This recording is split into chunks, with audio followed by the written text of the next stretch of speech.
లేదు, ఏమి అభివృద్ధి జరగకుండా బటన్ నొక్కే కార్యక్రమం పెట్టానంటాడు.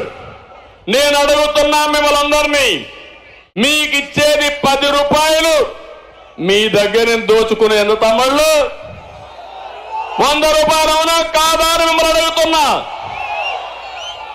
ఏంటి దోపిడీ? ఒక సుపరిపాలన అంటే ప్రజలకు ఖర్చులు తగ్గించి ఆదాయాన్ని పెంచి జీవన ప్రమాణాలు పెంచగలిగితే అది సుపరిపాలన. ఇది సుపరిపాలన కాదు.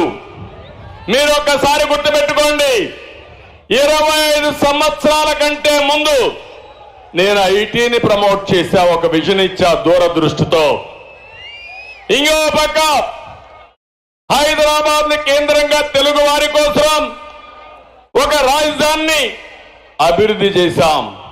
25 ఏళ్లలో ఈరోజు మీరు చూస్తున్నారు. మీ ఊర్లో ఒకసారి చూడండి.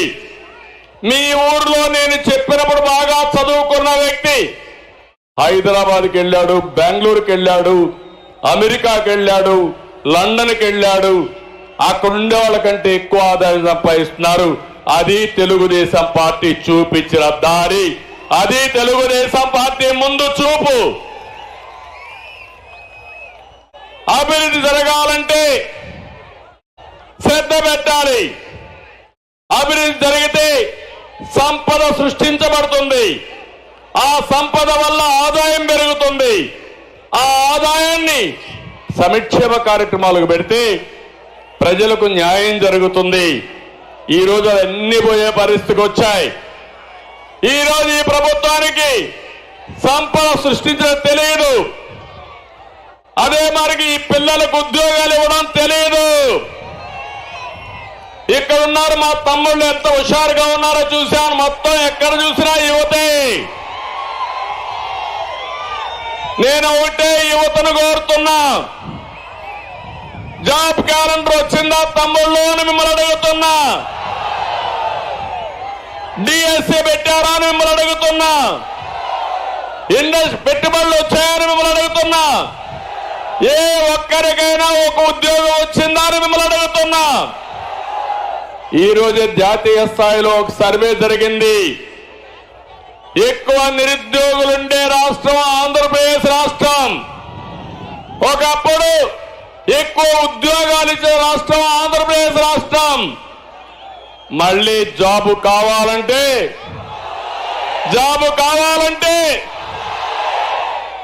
అయితే జాబు రావాలంటే మీరేం చేయాలి? ఇప్పటి నుంచి పనిచేయాలి. ఇంకో పక్క 2014లో నేను అదే ఆలోచించాను. నేను ఒక విజన్ మళ్ళా తయారు చేశాను. 2029కి భారతదేశంలో నెంబర్ 1 రాష్ట్రం కావాలని ప్రణాళికలు తయారు చేశాను. అమరావతి, పోలవరం పెట్టుబడులు 16 లక్షల కోట్ల రూపాయలు పెట్టుబడులు తీసుకొచ్చాం. మన రాష్ట్రానికి తీర ప్రాంతం ఉంది, సముద్రం ఉంది.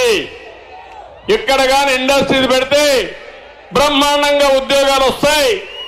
మ్యానుఫ్యాక్చరింగ్ హబ్ గా తయారు చేయొచ్చని ప్రణాళికలు తయారు చేశాను. నా ఆలోచనలన్నీ 2019లో మీరందరూ కూడా ఆలోచించారు. ఏదో ఒక్క ఛాన్స్ అన్నాడు, మాయలో పడ్డారు. ఇప్పుడే ఉద్యోగస్తులు వచ్చారు నా దగ్గరికి. సార్ మేము మోసపోయాం సార్ అన్నారు. మీరు మోసపోయారు. ప్రజలకు ముద్దులు పెట్టాడు, అందరూ ఓట్లేశారు. ఇప్పుడు ప్రతి ఒక్కరిని పిడి గుద్దులు గుర్తున్నాడు. అందరినీ ఇబ్బంది పెట్టే పరిస్థితికి వచ్చాడు. మీకే కాదు, మనం చేసుకున్న పనికి మేము కూడా బాధితులే అని చెప్పాను నేను. అవునా కాదా అని మిమ్మల్ని అడుగుతున్నా. ఈ ఒక్క విషయం మీరు గుర్తుపెట్టుకోవాలి. ఒక వ్యక్తి చెడు వ్యక్తి అయితే, కుటుంబ పెద్ద అయితే ఆ కుటుంబం నాశనం అయిపోతుంది. మా చెల్లెమ్మ చెప్తాం, నాశనం అయిపోతుంది. ఒక వ్యక్తి గ్రామ పెద్దగా ఉండే వ్యక్తి చెడు వ్యక్తి అయితే ఆ గ్రామం ఏమవుతుంది? ఒక ముఖ్యమంత్రి రాష్ట్రాన్ని పరిపాలించే వ్యక్తి చెడు వ్యక్తి అయితే ఏమవుతుంది? ఒక సైకో అయితే ఏమవుతుంది? నా బాధ అదే. ఈరోజు అదే జరుగుతా ఉంది. మొత్తం రాష్ట్రం అంతా నేను చూస్తున్నాను. ఇప్పుడు మీరు చెప్పాలి, 5 ఏళ్లలో 5 కోట్ల మంది అందరం బాధితులమే. ఏదో ఒక విధంగా బాధితులు. కొంతమంది బాగా సంపాదించే వాళ్ళకి ఎక్కువ, ఆస్తులు ఎక్కువ ఉంటే ఇంకా ఎక్కువైనాయి. మా ఆడబిడ్డలు బయట వచ్చే పరిస్థితి లేదు.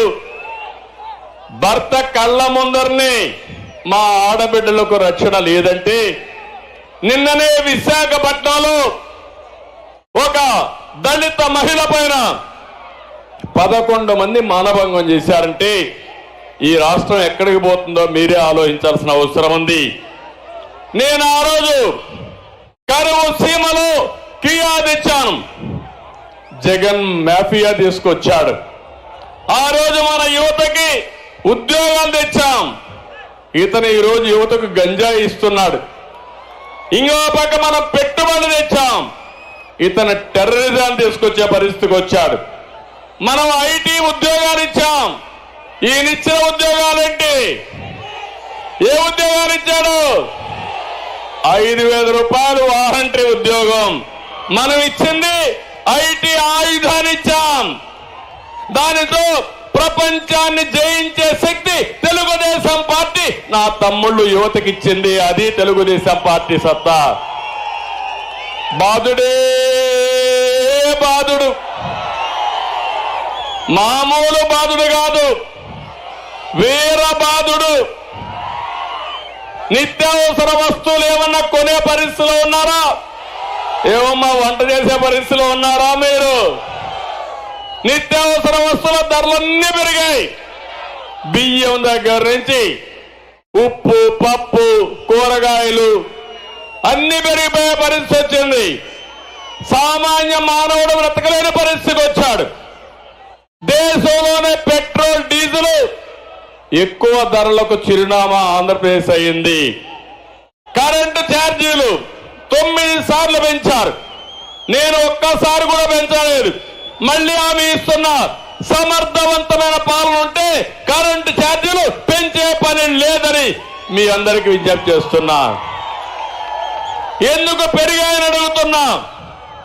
ఈరోజు సోలార్ వచ్చి, విండ్ వచ్చిన తర్వాత, గ్రీన్ ఎనర్జీ వచ్చిన తర్వాత కరెంటు ఛార్జీలు తగ్గుతాయని చెప్పాను. దోపిడీ వల్ల కరెంటు ఛార్జీలు పెరిగాయని చెప్పి నేను మీకు తెలియజేస్తున్నా. ఇంకో పక్కన ఎక్కడ చూసినా పన్నుల భారం, విపరీతంగా పన్నులన్నీ పెంచేసే పరిస్థితికి వచ్చారు. నేను ఆ రోజు చెత్త నుంచి సంపద సృష్టించాలని గ్రామాల్లో చెత్తంతా కలెక్ట్ చేసి అక్కడి నుంచి కాంపోస్ట్ తయారు చేసే షెడ్లు కడితే ఈరోజు చెత్త మీద కూడా పన్నేసిన చెత్త ముఖ్యమంత్రి ఇతను. కడాలి నేను రాజధాని కట్టాలని నేను ముందుకు పోతే ఇప్పుడు రాజధాని మీద రోడ్లుంటే ఆ రోడ్లో మట్టి దూకం పోయారంటే వాళ్ళు ఏమన్నారు తమ్ముళ్ళు? మట్టి దొంగలు. రాజధాని రోడ్లో మట్టి దొంగలు. వీళ్ళు మనుషులేనా అని మిమ్మల్ని అడుగుతున్నా. ఇంకో పక్క ఈరోజు మీరు ఒక్కసారి చూడండి, 13 లక్షల కోట్ల రూపాయలు అప్పుంది. ఎవరన్నా బాగా ఆస్తులుండే వాళ్ళు వేరే రాష్ట్రానికి వెళ్ళిపోతారు. ఇక్కడ మిగిలేది పేదవాళ్లే మిగులుతారు.